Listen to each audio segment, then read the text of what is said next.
Hello students, maths फंडा with Dilip आपका स्वागत है। आपके बहुत सारे वीडियोस आपने देखे और उसका लाभ लिया है। अब इसी कड़ी में हम आगे आज निर्देशांक ज्यामिति के संबंध आपको बता रहे हैं। निर्देशांक ज्यामिति निर्देशांक कक्ष क्या है, इसके फंडामेंटल रूल्स क्या है, इसका बताऊंगा। यहाँ पर कुछ पॉइंट्स मैंने यहाँ पर लिखे हैं जिनको स्पष्ट करूँगा आपको। यहाँ पर पहला पॉइंट, निर्देशांक जैसे निर्देश क्या है, निर्देश के अंक। निर्देशांक मतलब निर्देश के अंक। दो परस्पर लंब रेखाओं को, यदि रेखाएं दो परस्पर लंब रेखाएं से किसी बिंदु की स्थिति को पता करना, ये अपने निर्देशांक कहलाता है। एक सामान्य स्थिति के लिए अपन जानते हैं निर्देशांक कक्ष होता है मतलब दो परस्पर लंब रेखाएं।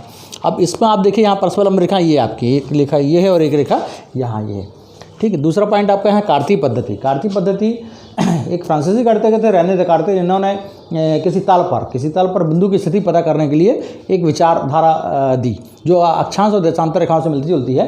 तल का मतलब होता है जैसे ब्लैक बोर्ड हमारा एक तल है, जो कॉपी का पेज आप उपयोग करते हैं वो आपका एक तल है। किसी अन्य सतह जो दीवार है, आपकी दीवार क्या है, एक तरह का तल है। जमीन आपका क्या है, एक तल है, उसको अपने समतल कहते हैं और तल भी कहते हैं सामान्य स्थिति में। उस तल में यदि कोई बिंदु है कहीं पर तो हम उसकी स्थिति कैसे पता करें या कैसे जानें कि हम कैसे उसको नापें, वहाँ तक पहुँचने का क्या पॉइंट, क्या निर्देश होना चाहिए। उसी निर्देश के जो अंक होंगे उसी को निर्देशांक कहा गया है।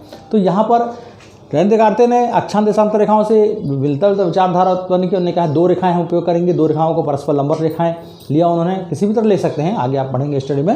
पर उन्होंने दो लंबवत रेखाएं ली, एक क्षैतिज रेखा ली और एक ऊर्ध्वाधर रेखा ली। इन दोनों रेखाओं को आपस में एक जगह मिलाया, यहाँ पर कट रहा है। इससे इन्होंने स्पष्ट किया कि हम किसी इस तल पर, इस ब्लैक बोर्ड में कहीं पर कोई बिंदु होगा उसको कैसे दिखाया जा सकता है।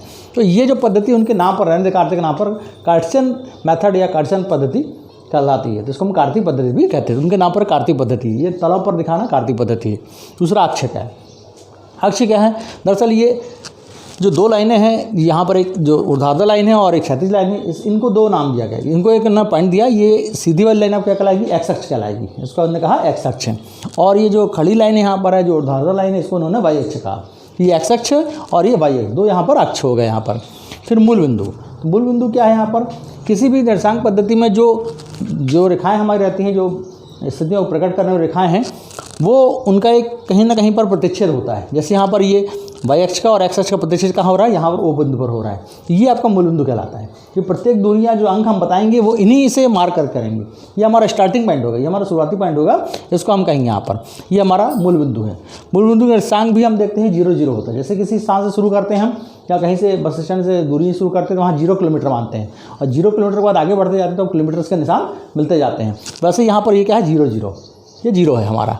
फिर आपका है मूल बिंदु के बाद चतुर्थांश। जब ये एक ताल हमारा ब्लैक बोर्ड एक ताल है, ऐसी स्थिति में यहाँ पर जैसे हम यहाँ पर एक्स एक्सिस और वाई एक्सिस बनाते हैं, अक्ष बनाते हैं, तो ये हमारा ब्लैक बोर्ड 4 भागों में बढ़ जाता है। ये पहला भाग, ये दूसरा भाग, ये तीसरा और ये चौथा भाग, ये 4 भागों में बढ़ गया। इन 4 भागों का हम क्या कहते हैं, ये तल की रेखा यहाँ की रेखा में, लेकिन आप देखिए इसमें तीर का निशान लगा है। यहाँ भी क्या है, तीर का निशान लगा है। इसलिए दोनों भाग में तीर का निशान लगा है। इसका क्या मतलब है, ये रेखाएं अनंत तक जा सकती हैं। और हम ब्लैक बोर्ड में नीचे तक ऊपर तक ले लेंगे तो आपको स्पष्ट समझ में आएगा ये पूरा भाग, ये वाला क्या है, पहला भाग, ये दूसरा और ये तीसरा और ये चौथा। हम इनको तलों को जब गिनते हैं तो हमको उसको बाएं भाग, वामवर्त दिशा में घुमाते गिनते हैं। ये पहला, ये दूसरा और ये तीसरा मान जाता है। इसको हम प्रथम बोलते हैं। ये हमारा क्या कहलाता है, प्रथम कहलाता है। इसको हम प्रथम चतुर्थांश कहते हैं। और ये हमारा द्वितीय कहलाता है। अब ध्यान रखेंगे कि ये द्वितीय यहाँ तक सीमित नहीं है, ये द्वितीय पूरा ब्लैक बोर्ड यहाँ तक है। और ये हमारा तृतीय कहलाता है, ये तृतीय कहलाएगा। और ये हमारा चतुर्थांश कहलाएगा, चतुर्थ। इसको हम कहेंगे चतुर्थ, ये चतुर्थांश कहलाएगा। अब एक और पॉइंट जो आपको स्पष्ट करना है यहाँ पर कि जो निर्देशांक, उसमें मैंने यहाँ स्पष्ट लिखा भुज और कोटि लिखा है।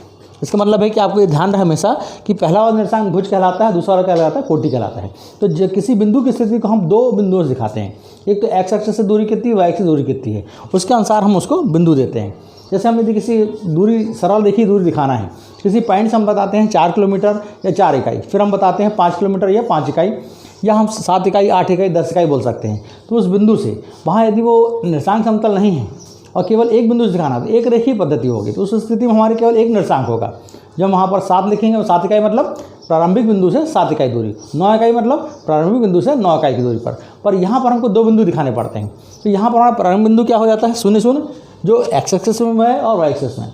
तो किसी भी बिंदु की, यहाँ कोई बिंदु है, यहाँ कोई बिंदु हो सकता है, उस बिंदु की एक्स और वाई एक्सिस दोनों से दूरी जो है वो क्या है।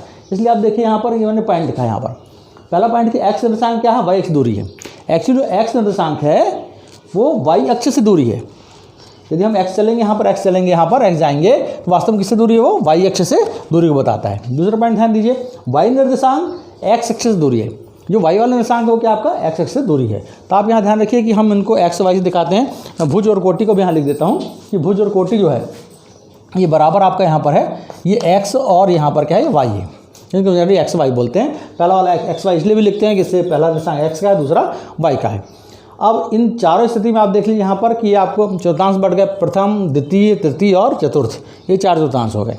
मूल निर्देशांक एक्स से कितनी दूरी पर ही है, 0 दूरी पर, और वाई से कितनी दूरी पर ही है, 0 दूरी पर। इसके निर्देशांक हो जाएंगे यहाँ पर, इसके निर्देशांक हो जाते हैं 0 और 0। तो इस तरह से निर्देशांक पद्धति होती है, इसमें कुछ बिंदुओं का उपयोग करके हम निर्देशांक की स्थिति या बिंदु की स्थिति को दिखाते हैं। आइए देखते हैं कि हम कौन से बिंदु यहाँ पर दिखा सकते हैं। मान लीजिए आपके पास कोई बिंदु है, जैसे मैं यहाँ ले रहा हूँ 4 2, यहाँ पॉइंट 1 2 3 4 है, यहाँ पर 4 और 2 है, ये पॉइंट लिया मैंने 4 2, 4 और 2 लिया है। आप देखिए इससे एक आप लंब डालिए 4 से, तो यहाँ से इस बिंदु से जो ये बिंदु एक मान लीजिए हमने यहाँ पर P लिया है, P से यहाँ पर लंब डाल रहे हैं किसमें, एक्सेस में, तो ये वास्तव में कितनी इकाई दूरी पर, 2। तो आप देखिए 2 क्या है यहाँ पर, y है, y मतलब क्या है, ये y निर्देशांक x से दूरी है। तो y निर्देशांक क्या हो रहा है, y निर्देशांक 2 जो है किससे दूरी दिखा रहा है, असल में वास्तव में x अक्ष से दूरी दिखा रहा है, ना कि y से, इसलिए आपको स्पष्ट समझ इस पॉइंट को। दूसरा, आप यदि इस पॉइंट से P से एक लंब डालते हैं यहाँ पर लंब डाला यहाँ पर इस पॉइंट में आके मिल रहा है, ये 1 है, ये 2 है, 1 2 3 और ये 4 हो रहा है यहाँ पर। आगे हम बढ़ा सकते हैं हम पॉइंट्स को 5 और 6 और इस तरह क्रम से। तो ये जो दूरी है यहाँ से यहाँ तक दूरी, ये क्या है वास्तव में 4 इकाई, ये किससे दूरी है, लेकिन y अक्ष से दूरी है। तो पहला x निर्देशांक वास्तव में y अक्ष से दूरी होता है। इसलिए आपको समझना है कि हम दूरियां जो होती हैं वो x में पहले क्यों चलते हैं, y में बाद में क्यों चलते हैं। इसका कारण ये है कि पहला वाला जो होता है निर्देशांक, ये x निर्देशांक, वो वास्तव में y अक्ष से दूरी है। तो आपको x अक्ष में मूल बिंदु से पहले कहाँ दूर जाना है, y अक्ष से दूर जाना है, y अक्ष से जहाँ लंबवत है, और उसके बाद y निर्देशांक x से दूरी है। तो y जब पहुँच जाओगे, आप चल जाओगे, यहाँ पहुँचोगे, तो फिर आपको y निर्देशांक x से दूरी है, मतलब आप x से दूर जाना है। यहाँ या यहाँ इस तरफ, यहाँ हम बिंदु देख रहे हैं, ये पहले तरह हमने बिंदु लिया 4 और 2। अब देखिए यहाँ पर ये ऋणात्मक हो जाता है। अब अक्षों की बात आ जाती है तो 2 पॉइंट आपको और ध्यान रखना। मैंने यहाँ पर x प्लस लिखा है, मतलब ये धनात्मक अक्ष है, संख्या रेखा में धनात्मक संख्या है, और ये मूल बिंदु आता है, और यहाँ पर क्या है, ऋणात्मक, ये क्या है, x माइनस लिखा, मतलब ये ऋणात्मक संख्या है। आप संख्या रेखा समझ सकते हैं, धनात्मक संख्या है और ऋणात्मक संख्या। तो यहाँ पर क्या जाएंगे, ये ऋण 1 आएगा, ऋण 2, ऋण 3, ऋण 4 और ऋण 5 और ऋण 6, इस तरह बढ़ते जाएगा। उसी तरह संख्या रेखा यदि एक जो क्षैतिज है वही एक ऊर्ध्वाधर हो जाए, तो ये आपका धनात्मक संख्या है और ये आपकी ऋणात्मक संख्या है। तो यहाँ पर आपका ऋण 1 आएगा, ऋण 2, ऋण 3, ऋण 4 और ऋण 5, इस तरह संख्याएं बढ़ती जाएंगी।